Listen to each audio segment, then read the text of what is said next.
السلام علیکم ورحمۃ اللہ وبرکاتہ۔ اعوذ باللہ من الشیطان الرجیم، بسم اللہ الرحمن الرحیم۔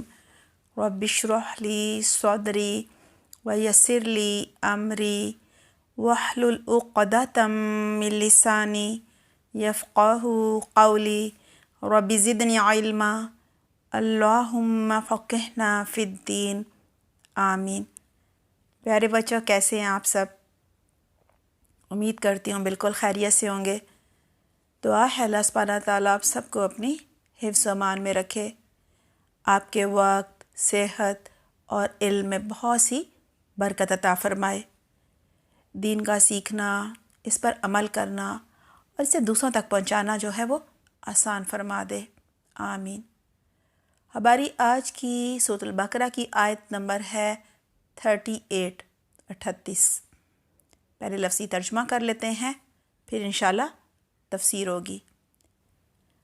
ترجمہ ہے، قلنا ہم نے کہا، اہبطوا اتر جاؤ، منہا اس میں سے، جمیعا تمام کے تمام، سب کے سب، فَإِمَّا پھر اگر، یَأْتِیَنَّکُمْ آ جائے تمہارے پاس، منی میری طرف سے، ہدن کوئی ہدایت، فمن تو جس نے، تبع پیروی کی، ہدایا میری ہدایت کی، فلا تو نہیں ہوگا، خوفن کوئی خوف، کوئی ڈر، علیہم اوپر ان کے، ولا اور نہ، ہم وہ، یحزنون غمگین ہوں گے۔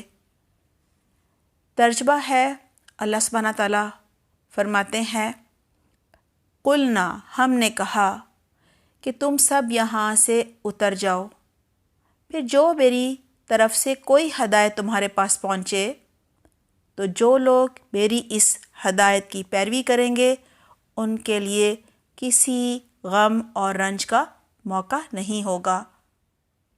اللہ سبحانہ تعالیٰ نے دراصل آدم علیہ السلام کو زمین پر اپنا جانشین، نائب بنا کر جو ہے آباد کرنے کے لیے پیدا کیا تھا۔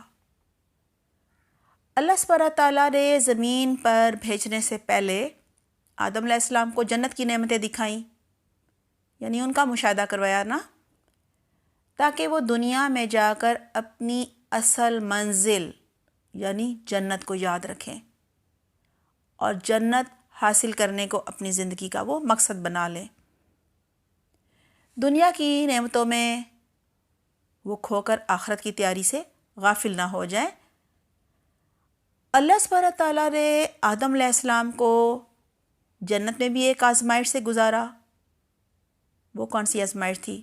جی، جب انہوں نے شیطان کے وسوسوں اور بہکاووں میں آ کر وہ پھل کھا لیا تھا جس کا کھانا ان کے لیے حرام اور منع تھا۔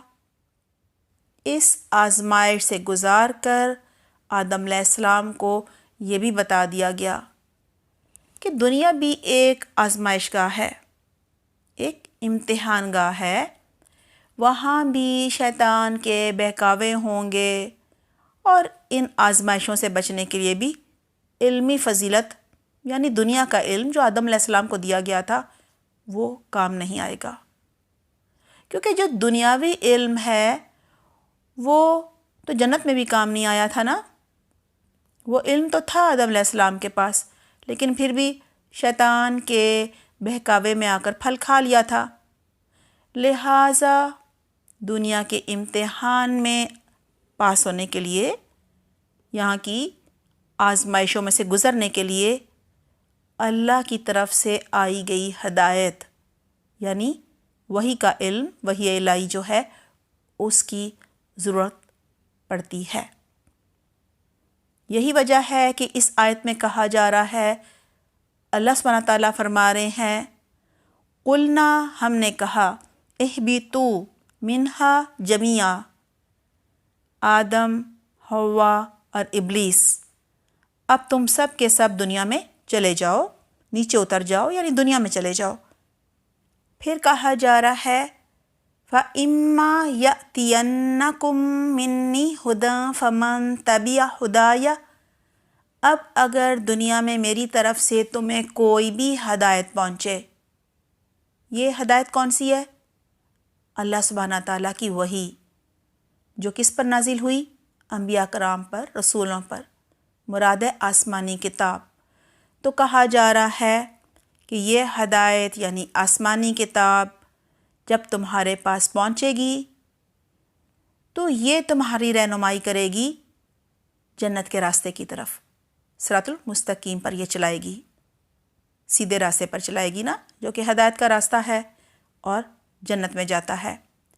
اور جو اس ہدایت کی پیروی نہیں کرے گا وہ گمراہ ہو جائے گا، گمراہی کے راستے پر چل پڑے گا، اور گمراہی کا راستہ جو ہے وہ جہنم میں لے کر جاتا ہے۔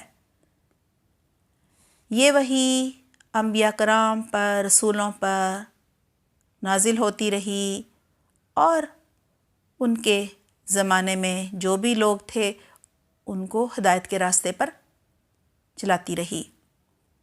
جو ایمان لے آیا، جس نے اللہ اور رسول کے ہر حکم پر عمل کیا، وہ جنتی ہو گیا، ظاہر ہے وہ جنت میں داخل کر دیا جائے گا نا۔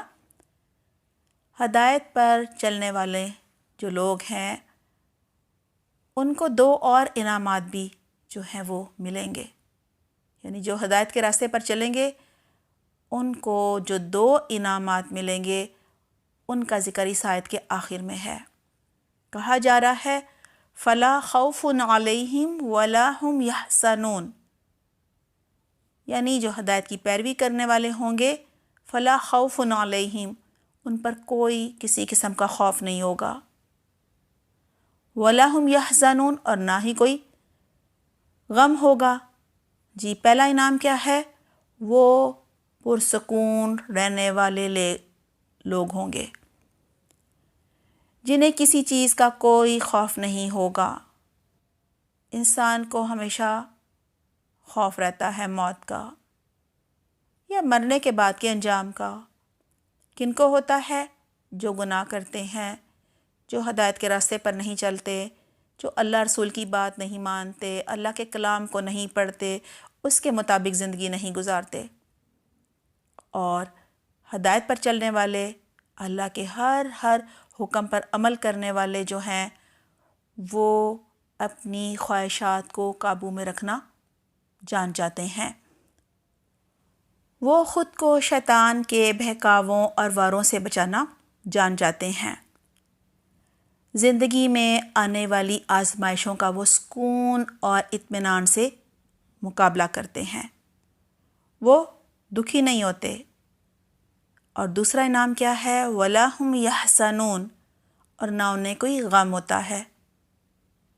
اللہ سبحانہ تعالیٰ سے ان کا کیونکہ تعلق مضبوط ہوتا ہے، اللہ کو راضی کرنے میں لگے رہتے ہیں، وہ اللہ کے کسی بھی فیصلے پر غم زدہ نہیں ہوتے، انہیں اللہ سے اچھی امید ہوتی ہے کیونکہ انہوں نے اللہ کے حکم کے مطابق زندگی گزاری ہوتی ہے، وہ اللہ کے فیصلوں پر راضی رہنے والے ہوتے ہیں۔ جب ان کا کوئی پیارا دنیا سے چلا جائے یا کوئی پسندیدہ چیز گم جائے، ٹوٹ جائے، تو وہ غم نہیں مناتے بلکہ کہتے ہیں اِنَّا لِلَّهِ وَإِنَّا إِلَيْهِ راجعون، یہ چلا گیا ہے تو ہم بھی چلے جائیں گے، مرنا تو سب نے ہے، یہ چیز گم ہو گئی، ٹوٹ گئی، ہم بھی تو چلے جائیں گے، مر جائیں گے۔ اور یہ جو لوگ ہوتے ہیں جنہیں نہ کوئی غم ہوتا ہے نہ کوئی دکھ ہوتا ہے،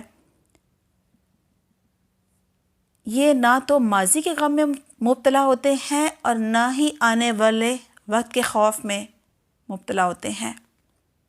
انہیں اچھی امید ہوتی ہے نا، اس لیے کسی اندیشے میں مبتلا نہیں ہوتے۔ ان کی ساری امیدیں اللہ سے وابستہ ہوتی ہیں، وہ صرف اللہ سے امید رکھتے ہیں، اللہ پر بھروسہ کرتے ہیں اور صرف اللہ پر توکل کرتے ہیں۔